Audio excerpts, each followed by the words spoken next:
Bismillah, walhamdulillah, wassalatu wassalam ala rasulillah wa ala alihi wa sahbihi wa man tabi'a sunnatuhu ila yawmiddin. Assalamu alaikum wa rahmatullahi wa barakatuh, and welcome to another episode of your weekly Islamic chat show, Guest of the Week, coming to you from Sharjah television. I'm your host, Ismail Bullock, and today, inshallah, due to the time of Eid al-Adha, we want to talk about a bit of the history related to the Prophet Ibrahim alayhi salam, the Kaaba, the Hajj, and the whole relating to this whole Eid that we the Eid al-Adha basically. And to do that with me is no stranger to the show, Ustadh Ayaz Housee. Assalamu alaikum. Assalamu wa rahmatullahi wa Jazakallah khair for coming on once again. Barakallahu feek. So as I said, Eid al-Adha. So we want to discuss, first we can start off, I guess, talking a bit about, in the first part of the show, a bit about the history of Ibrahim alayhi salam, first of all, and then we can go on later to talk about the connection or in relation to the aspects that relate to this whole Eid, the whole Hajj and the Kaaba and the sacrifice and what have you. Bismillah ar-Rahman ar-Rahim. Wassalatu wassalamu ala Rasulillah wa ala alihi wa ashabihi wa man tabi'ahum bi ihsanin ila yawmiddin, amma ba'd. First of all, Jazakallah khair for inviting me over here to speak about such a great topic. I ask Allah subhanahu wa ta'ala to make all of us benefit of what we're going to listen and hear, inshallah, and to put them into practice. And knowing that we're going to speak about Eid al-Adha and coming into the period of Hajj, which is the fifth pillar of Islam, Alhamdulillah Rabbil Alameen, knowing that the Hajj, the Eid al-Adha, the ritual of Hajj, by the time when it comes to sacrificing, when it comes to the tawaf, when it comes to the Safa and Marwa, when it comes to the Zamzam, when it comes to the udhiyah, the sacrificing, subhanallah, each and every ritual of the Hajj, it reminds us of the story of Ibrahim, alayhi salatu wassalam, Hajar, his second wife, and his son Ismail, alayhi salam. I think it's worth mentioning a little bit of the life before we get into, so people may know that how all these rituals of Hajj connected to the history back in the days. Alhamdulillah Rabbil Alameen, and Prophet Ibrahim alayhi salatu wasalam is no stranger to other religion as well in regard to the Ahlul Kitab, knowing Abraham and all. We know very well the methodology of Ibrahim alayhi salatu wasalam. Knowing when you look at the rituals of Hajj, all of them, you see them calling towards the oneness of Allah Azza wa Jal, Tawheed of Allah subhanahu wa ta'ala. Therefore, when we look back at the life of Ibrahim alayhi salatu wasalam, it really teaches you Tawheed. That reminds me of the verse that mentions كَانَ حَنِيفًا مُسْلِمًا وَمَا كَانَ مِنَ الْمُشْرِكِينَ, that he was Hanif, he was one who was on this oneness, this worship of Allah alone. He was a Muslim, one of those who submit, because as we know, Muslim means to submit to Allah, and he was not of the idol worshippers or the polytheists. إِنَّ إِبْرَاهِيمَ كَانَ أُمَّةً. He was the ummah in himself. It tells you over here that Ibrahim alayhi salatu wassalam, his life was around at-Tawheed, the oneness of Allah subhanahu wa ta'ala. Subhanallah, if we go back in summary and brief of how Ibrahim alayhi salatu wassalam, we know very well his interaction with his people where he was back in Babylon, where he was. And we know we had his father who was from a big family, and we had the king over there known as Nimrod, where they were actually worshipping idols, where his father himself were actually building idols, and then Ibrahim alayhi salatu wasalam would say that when the idol would go upside down, the idol would not be able to put themselves right back. For this was playing in his mind.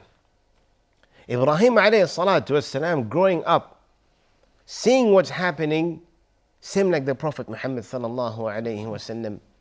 When he would see what the Quraysh were doing, the Prophet, when he would see what the Quraysh were doing, when he would see what the kind of prostrating and bowing and putting trust on something other than the source of power and creator, he knew there was something wrong over there. Therefore, the Prophet Muhammad sallallahu alaihi wasallam would always use his intellect, knowing that there is a source of power and source of nature somewhere. That is why the Prophet sallallahu alaihi wasallam will go to the Ghar Hira in order to meditate. In order to meditate. The same thing happened to Ibrahim alayhi salatu wasalam, when he would see that the people over there are buying and selling the idols. His father are caricaturing, making any kind of caricature with the idols. And they can't eat, they can't drink, they can't hear, they can't talk. For as someone who's growing up, whom Allah has given wisdom, hikmah, this is something that cannot be digested. I mean, even we know generally, even for the general people, we know that we all have this fitrah, you know, as the Prophet Muhammad sallallahu alaihi wasallam said, every child is born upon this fitrah, this natural inclination or disposition or this innate nature that there's only one God. So I think everybody at some time, you know, sometime or the other, they have that kind of thought, like why are we worshipping this, or why they have that thought, but whether they decide to really go on further and, you know, act upon that thought, they just ignore it and carry on as they're used to. It's true, because, you know, this is what happens when you feel that you're being dominant, you know, when your opinion cannot be heard, and then, you know, like, you know, whatever they're asking me to do, let me just do this. But this was written by Allah Azza wa Jalla for Ibrahim alayhi salatu wasalam to do this. Therefore, knowing that he was solo, he was alone at that time, and where he was actually going and telling his father in such a nice way, Ya abati, he kept on saying, Ya abati la ta'bud al-shaytan, Ya abati inni qad ja'ani min al-'ilmi ma lam ya'tika fattabi'ni. So he kept on telling his father in such a nice way. I mean, if we're not going to go deep into the story of Ibrahim alayhi salam, but this is adab, this is etiquette. Oh father, do not follow the shaytan. Oh father, for verily knowledge has come to me that hasn't come to you. For verily whatever you're doing is actually something transgressing to the Lord. For it tells you that Ibrahim at that moment, he was going against the ideology of his father and the king at that time, who was Nimrud. For it tells you that he was firm and steadfast into his belief. So now, what's happening now? Same like the Prophet Muhammad go and meditate. Ibrahim alayhi salatu wasalam, same thing when he went out, he looked at the stars and the stars disappear. He said, I don't like. قال إني لا أحب الآفلين. I do not think that disappear. And then he looked at the moon. He looks at the sun. Same thing. He was like, no, there should be another source of nature and power somewhere else. But this is when Allah subhanahu wa ta'ala guided him to leave that place after, like how we know that they threatened to throw him into the fire, which they did, and then later on, he told his family, Inni dhahibun ila rabbi sayahdin, and then he left that place with his wife Sarah. So which means that now he's going to his Lord, and that Lord is going to guide him. This is when Ibrahim alayhi salatu wasalam and his wife actually left Iraq, Babylon, and then walks towards Haran, Palestine, and ended up in Egypt. And we know very well what happened to the story with him and his wife Sarah with the king over there. To make it short, how does Hajar and Ismail come into the picture? For we know very well that Ibrahim alayhi salatu wasalam, the king, gave Sarah the gifts of Hajar, a slave girl at that time. And this again was something written by Allah subhanahu wa ta'ala, because Sarah was barren. Sarah was someone who could not bear child. So this was written by Allah Azza wa Jal, and then afterwards Ibrahim alayhi salatu wasalam was offered Hajar in marriage by who? By Sarah herself. So the Prophet Ibrahim had two wives now. So at that moment, now you're going to see that, well, you could start seeing the ritual of Hajj start to pour into the story now. Ibrahim alayhi salatu wasalam, his first wife Sarah, and second wife Hajar, who was an Egyptian lady.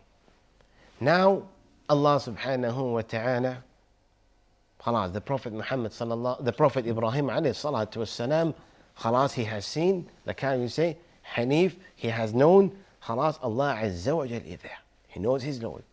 Allah subhanahu wa ta'ala inspired, revealed to Ibrahim alayhi salatu wasalam to take his wife Hajar in a barren land. For Ibrahim alayhi salatu wasalam took Hajar after Ismail was born. Now Ismail is born. And how old was Ibrahim alayhi salatu wasalam? 86. Subhanallah. Ajib, 86. Ismail was born from Hajar, not Sarah, from Hajar. And then it is even said that Ismail, the name Ismail was given, Ismail, so they would say in Arabic, Ismail come from the word Sami'. يسمع Ismail. لما Allah Azza wa Jal heard the dua of Ibrahim alayhi salatu wassalam, that he heard the dua and then bestowed upon Ibrahim alayhi salatu wassalam Ismail. Therefore, when they walked towards the empty land, Ibrahim alayhi salatu wassalam took Hajar, and then Ismail walking towards a cultivated land. He didn't stop there. A mountainous land, he didn't stop there. Into a desert land. When he went over there, he stopped. The Arabian Peninsula. And then when he went there, Ibrahim alayhi salatu wassalam left Hajar and Ismail, who was still breastfeeding there, with a little bit of dates and a, like we say, the thing that the tank, small tank of water where they used to keep a small can of water, just left that with them. And then he put his trust on Allah. Why did he do this? Yeah, that was. I was going to ask you, because some of the viewers were thinking, like, why did he choose this barren area when he'd passed through, like you mentioned, other places that may seem more suitable to live? Why did he choose this place? Subhanallah. He chose that place because it was. How do we know why he chose that place? Because remember, he'd been asking for a son, and Allah gave him a son, Ismail. And he's gone there and then left him on the barren land. I mean, what's happening? I mean, it's very hard. I mean, we ourselves, we don't see our kids for like 3, 4, 5 days, we start missing them. And I imagine something who you've been yearning for, and Allah gave him to you after 86 years, and now you're leaving that kid over there. Places no one. For then when Ibrahim turned and then were walking back, Hajar kept on saying, why are you leaving us in a place where there's nothing? Until the third time she said, did Allah ask you to do so? And then he turned, he said, yes. And at that moment, then Hajar knew that if Allah Azza wa Jal has asked him to do that to us, Allah will not leave us alone. This is the third thing. Now there's no Kaaba. Over there now, it's in the barren land of Mecca. It's in a valley. And now that valley, while we're going to speak about this, the ritual of Hajj is going to start popping up now into our mind. How? What did happen?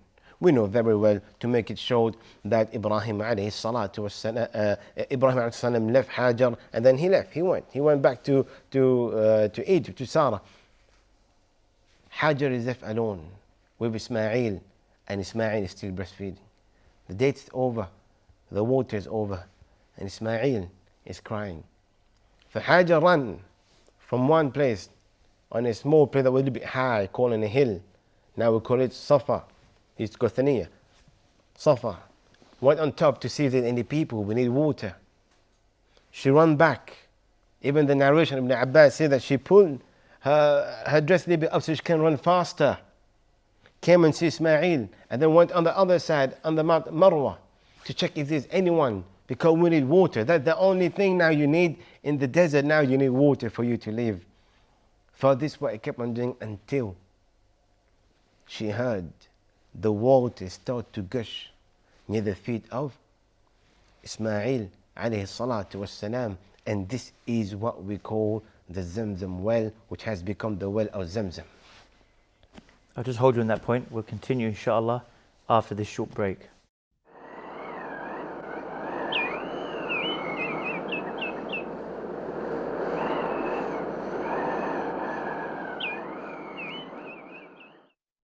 Assalamu alaikum and welcome back. Now, just before the break, we got to the part of the story where the Zamzam water started flowing at the feet, or the area where the Prophet Ismail alayhi salam was. As obviously he was, how old was he here roughly? to say that she was still breastfeeding. Subhanallah. Yeah. So still very young. Yeah, so, for subhanallah, this is one of the miracles. So here it starts. The Zamzam water started to come out.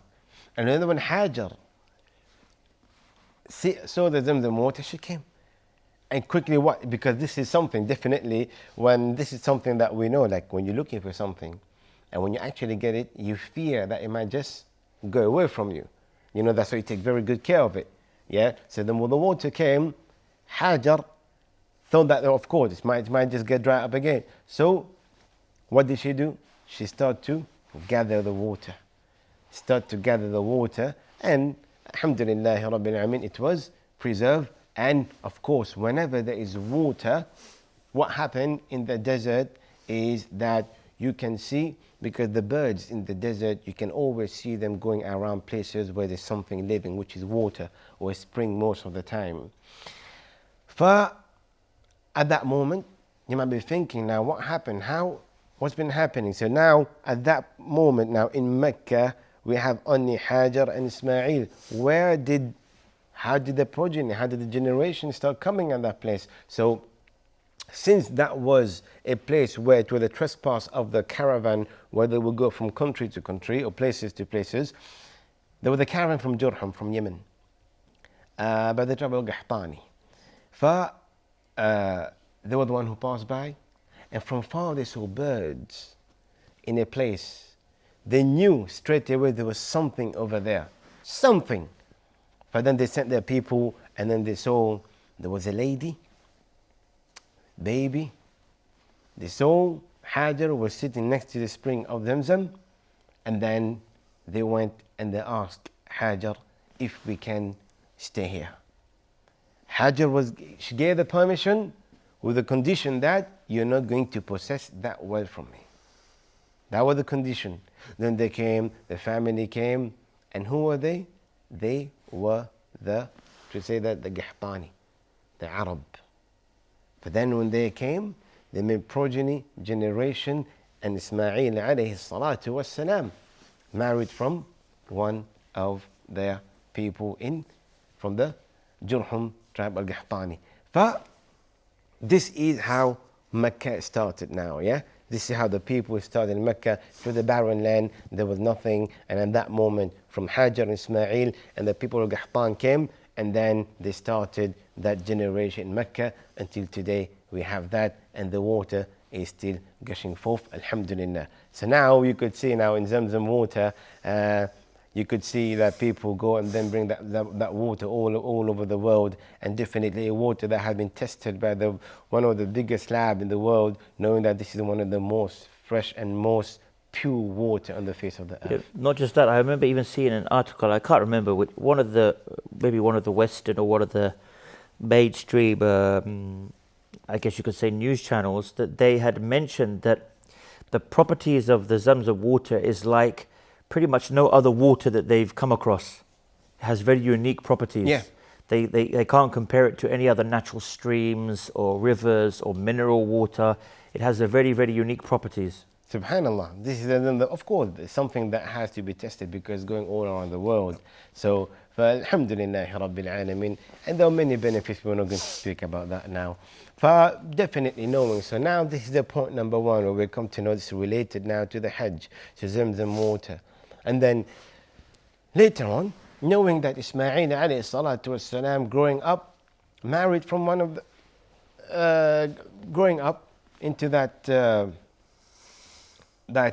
community, and reached the age of maturity. Subhanallah, at that moment, Allah subhanahu, look at the first test. Allah subhanahu wa ta'ala gave Ibrahim alayhi salatu wassalam the test of, gave Ismail. Later on, asked Ibrahim alayhi salatu to go and live in the barren land, which he did. Now at the age of maturity, Allah subhanahu wa ta'ala asked Ibrahim alayhi salatu wassalam, in short, now to go and offer a sacrifice. فإبراهيم عليه الصلاة والسلام again went and then went to Mecca, and then he saw his son, and we know the story that he's gone to his wife to change the threshold of the house and everything.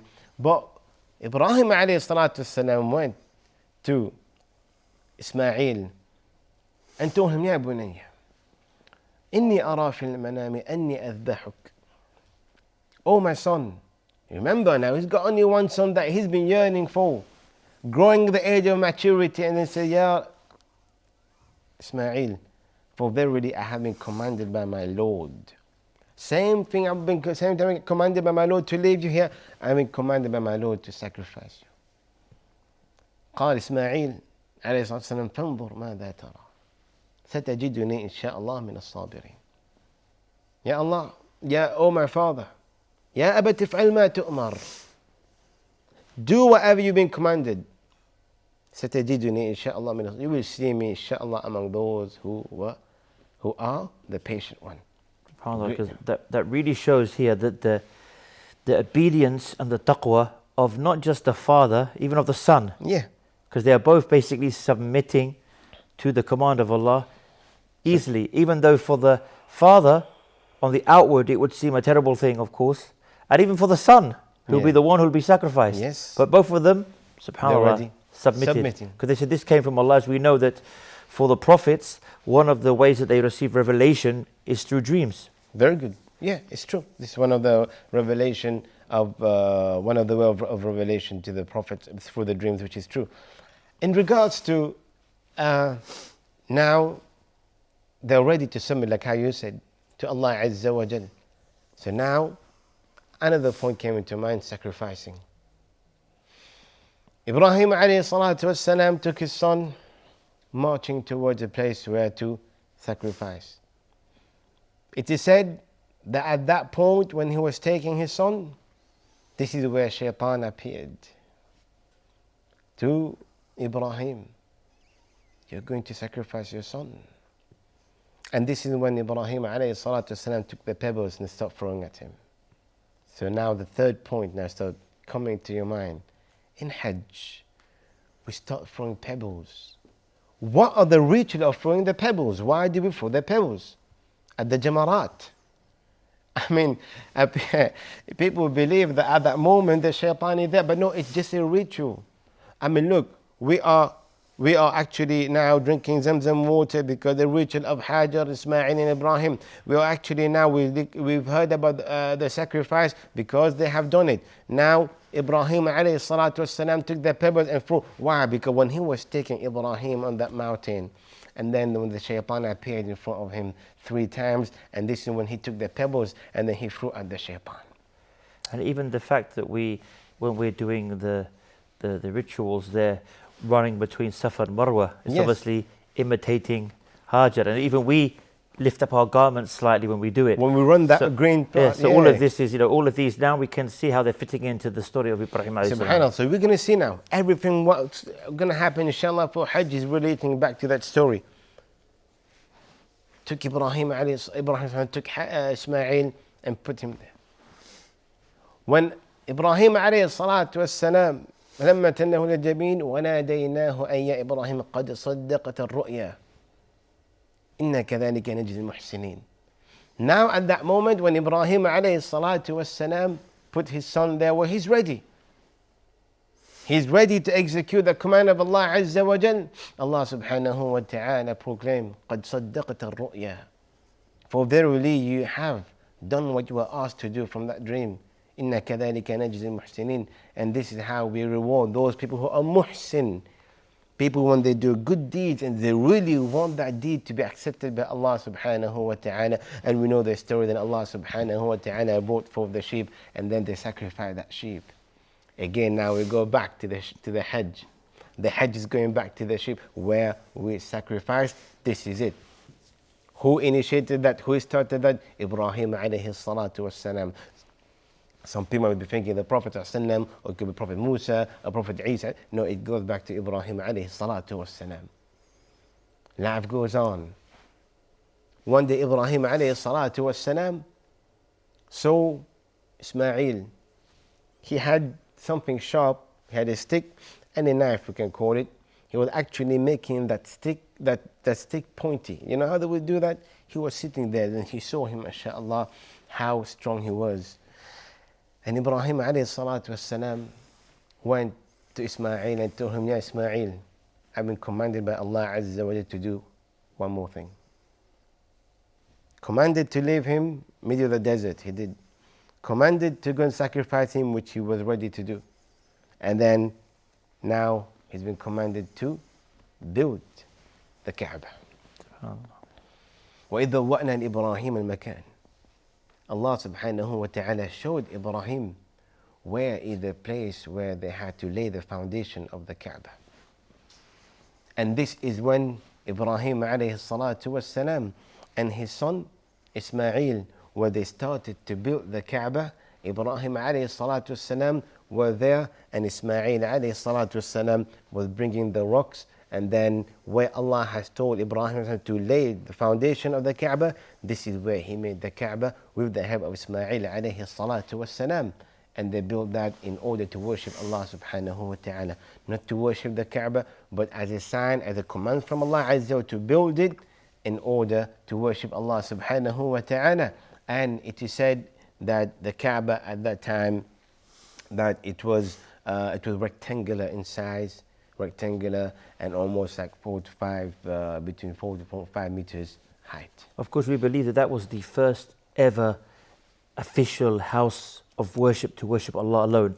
And if I remember correctly, the scholars say that it was around 500 years or so, even before anything that was built in Palestine, etc. So it was like the first official the first place to worship Allah alone. Maybe other places around the world may have done places to worship various idols or whatever it may be, but we're talking here about the worship of Allah alone. This was the first place. The first place, and each and every time they were actually going around and building it. They kept saying, "ربنا تقبل منا إنك أنت السميع العليم. ربنا تقبل منا إنك أنت السميع العليم," which means that, oh Allah, accept that from us, for verily the most hearer, and then you are the most everything, ya Allah, the all-knower. So this shows that whenever you do something for the sake of Allah subhanahu wa ta'ala, constantly ask Allah Azza wa Jal to accept that ibadah from you. How many times we do ibadah and then you find out that we just do it just because we've been asked to do it. We don't really mind if it's going to be accepted or no. This is what Umar bin Khattab radiallahu anhu used to do. Each and every time he would do a good deed, he would ask Allah, Ya Allah, forgive, oh Allah, accept that deed from us. And this was both Ibrahim and Ismail alayhim salam used to say when they would actually be building, and after even they built the Kaaba, they kept on saying, رَبَّنَا تَقَبَّلْ مِنَّا إِنَّكَ أَنْتَ السَّمِيعُ الْعَلِيمُ, and they kept on saying, oh Allah, accept this from us. And of course, obviously, we imitate them as well, don't we, when we do the tawaf? It's very true. It's very true. And even in regards to وَأَذِّن فِي النَّاسِ بِالْحَجِّ يَأْتُوكَ رِجَالًا. I'll just hold you on that point, because we've got to go for a break. Join us, inshallah, after this short break.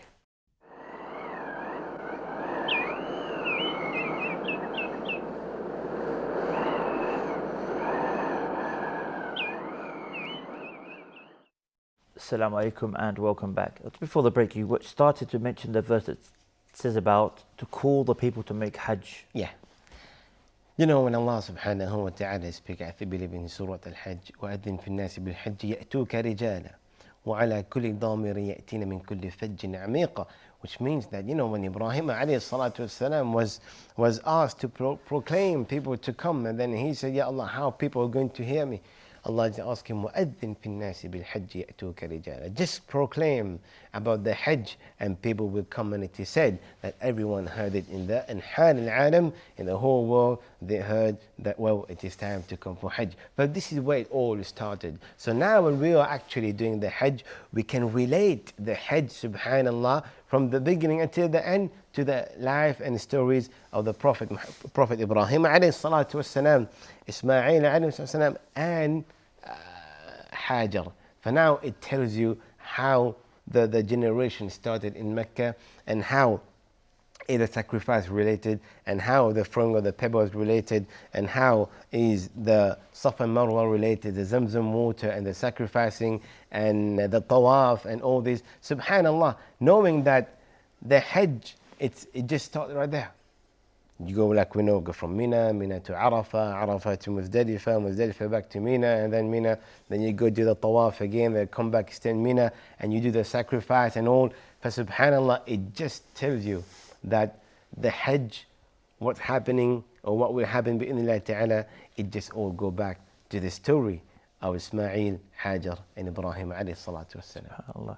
Before we move on and talk a bit about Eid al-Adha generally, we want to just talk about from the Hajj from the aspect, obviously now we've had an understanding of how the Hajj started, but what are some of the virtues of someone who does Hajj? So not obviously, we're not going to talk about the rulings of Hajj, that's a completely different episode, as they would say. But we want to talk about some of the virtues and the rewards and the blessings of the person when they perform Hajj.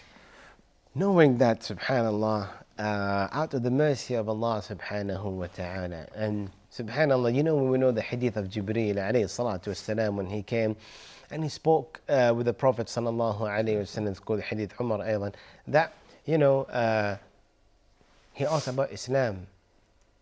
And hadith قال تشهد لا إله إلا الله وأن محمد رسول الله إقام الصلاة وإيتاء الزكاة you know وصوم رمضان وحج البيت من استطاع إليه سبيلا, you know, وحج البيت من استطاع إليه سبيلا, which means the fifth pillar of Islam is that you go and then you go and perform pilgrimage to the house of Allah subhanahu wa ta'ala, من استطاع إليه سبيلا, for those who are able to do so physically and financially. It's something that worth knowing that we need to have conditions before going for Hajj. Anyone cannot just go for Hajj. You need to be, you know, physically fit and financially stable, and the family you're leaving at the back are stable as well when you have undertaken that route or journey towards Hajj. And of course, knowing going for Hajj, it is a dawrat al-sabr. Going for Hajj is not just going like in a place, doing all these rituals and come back, you know. No. Hajj in history until today, it hasn't been something easy. And we're not saying it's something difficult that you can't do. No, it's something that you need patience. You need something, you need to be able, you need to, when you go there, you're going to find different culture, different nationality, different people, different mentality. And we're all in one place, and we're worshipping Allah Azza wa Jalla, showing the unity. In Islam, you're worshipping Allah Azza wa Jalla. We all come here, no matter where we are, we're wearing the ihram, we're worshipping and prostrating to Allah Azza wa Jalla, who is Allah al-Wahid, the one God. For definitely sometime when you go there, you do find some kind of difficulties. And that is why the Prophet Muhammad sallallahu alaihi wasallam said, whoever goes for Hajj, فَلَا رَفَث, even in the ayah, you don't go there, you don't swear, you hold your anger, you don't harm people physically or verbally. Subhanallah, when you come back home, you come back home as a newly born baby, which means that Allah Azza wa Jalla has forgiven all your sins. Why? Because even the other pillars that you do, your sin are being forgiven. Your sin are being forgiven. But this one, when you come back home, you really come back as a different person. Because when you pray your salah, yes, your sin are being forgiven. When you make your siyam, your sin are being forgiven. And when you give your zakah and your sadaqah, your sin are being forgiven. When you say La ilaha illallah, your sin being forgiven. When you make your Hajj, your sin are being forgiven, but that statement is different, where the Prophet Muhammad said, it is as if he has just been born. What does that mean when someone is born? It means that his record book is safi, his record book is clean. But also remember, I think there's a hadith that mentions that the reward for Hajj is nothing except Jannah. Yes. Yes, it's Jannah. The Hajj al-Mabrur, the one that's the accepted Hajj, is done correctly, obviously in the correct way, purely for the sake of Allah. ليس له جزاء إلا الجنة. No. For now, you think about it, and like, because both of us who's gone for Hajj, people who's gone for Hajj, may Allah accept their Hajj. People who hasn't gone for Hajj and intend, may Allah Azza wa Jalla make it easier upon them to go for the Hajj, inshaAllah. But when you go there, that 6 to 7 days, which when you start on the 8th, when you go to Mina, on the 9th you go to Arafah, on the 10th, on Eid al-Adha, you call it, it is Yom al-Nahr, you call it on the day when you slaughter. When you'll be in Mina, and then you're going to go back to Mecca and do the Tawaf al-Ifada, and then you go back to Mina, you stay for the 11, 12, 13. That 6 days, it's a day of, what you call it, ma'rakah. It's a battle.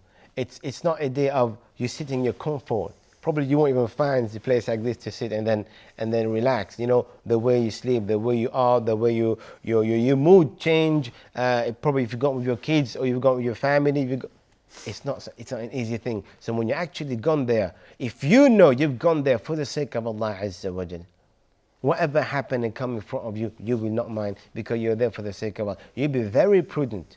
You're walking tawaf, someone pushed you mistakenly. You will not even look back and look who is it. Because if you look back, it might change your intention. You're walking, when we happen, we're doing tawaf and Safa Marwa, people might just touch you, or with a wheelchair, something, you feel something, but this is what Allah and the Prophet is talking about now. فَلَا رَفَثَ وَلَا فُسُوقَ وَلَا جِدَالَ فِي الْحَجِّ. At that moment, there's no dispute, there's no looking down upon people, there's no anger. At that moment, this is the test. So when you know you've gone there for that purpose, not to be called a Hajji, not to be called that, well, I've gone for Hajj, not just because it is one of the checkbox I had to tick, what I have to do. No, you've gone there because you were prepared for it, and there is a goal and objective behind it, which is Al-Jannah. Make you a better person.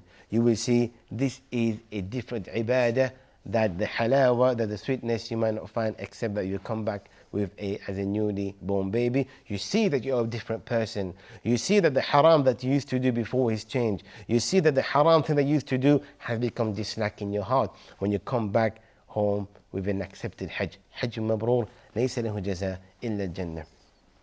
Subhanallah, this is in regards to the Hajj and the rewards of Hajj. But knowing about Eid al-Adha, brothers, the Eid al-Adha for the people who are in Hajj and the people who are not in Hajj are two different things. So for us it's Eid over here, and for them we call it Yom al-Nahr. It is the day of slaughtering.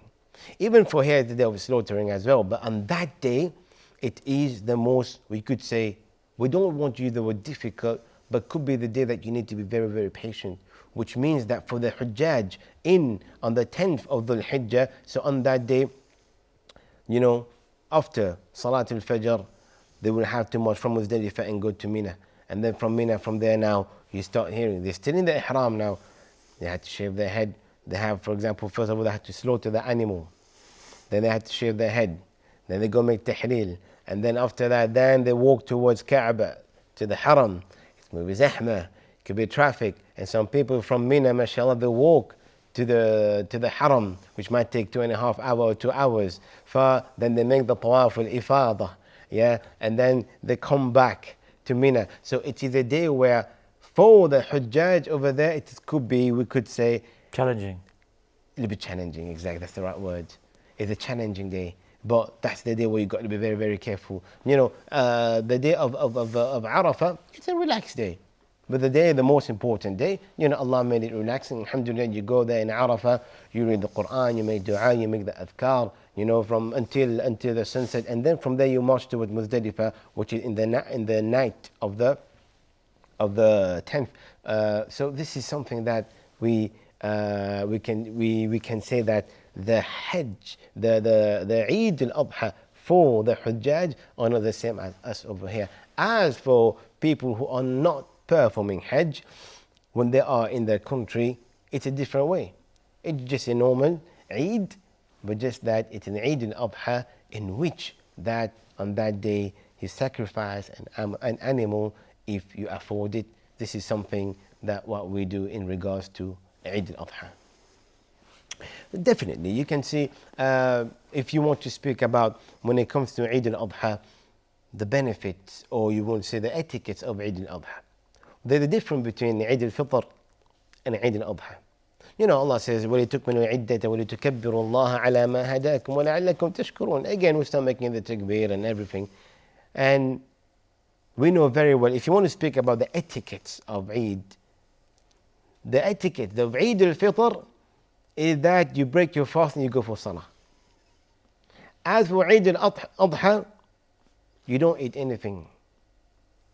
You go for salah, and then when you come back, you eat from your sacrifice. That was the sunnah of the Prophet Muhammad sallallahu alayhi wasallam. And then the other etiquettes are the same, like making ghusl, tayyib nafsak, you perfume yourself, ghusl, perfume yourself, you use the siwak, and you eat dates, and then you make tahni'ah, you greet the people as well, and then knowing that it's time for slaughtering, you slaughter your animal, and sheep, you got one share. If it's a sheep, you one share for your family, and 1/3 you keep to yourself, one third for the family, and 1/3 you give to the poor. And if ever, like how the Prophet Muhammad said, like for the baqarah it's 7 shares, and for the camel it's 7 shares, and it all depends upon where people are. Some people in the place where they slaughter only, for example, cow.